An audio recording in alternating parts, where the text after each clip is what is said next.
Hi guys! Welcome to day 4 namin sa Tulon. So for today, nag-start kami pumunta sa Park de Oiseaux. So ang ibig sabihin, Bird Park. Actually guys, libre lang pala siya. From our hotel, mga 20 minutes away by bus. And then, ang bilis lang. Pagkagaling doon, naisipan namin maglakad-lakad sa Tulon. By the way guys, ito yung itsura ng Tulon.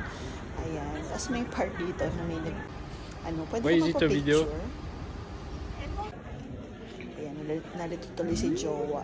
And then sa hapon, napunta kami sa beach. Ayan, Plage du Morillon.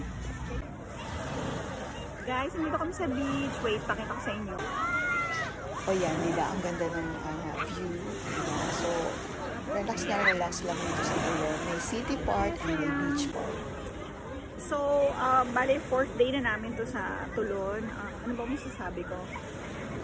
Masaya naman sa Tulon. Maganda yung yung beach, parang 30 minutes ang lakad, pero pag nag-bus ka, siguro mga 15 minutes na lang, ganon. Or kami ni Jowa, naglalakad kami kasi gusto namin makita yung mga lugar, ganyan. Pero pagpagod na kami, magbabas na rin kami, no? So ganun yung ginawa namin. Tapos yun, usually hapon kami pumupunta kasi to si Jowa ay puti.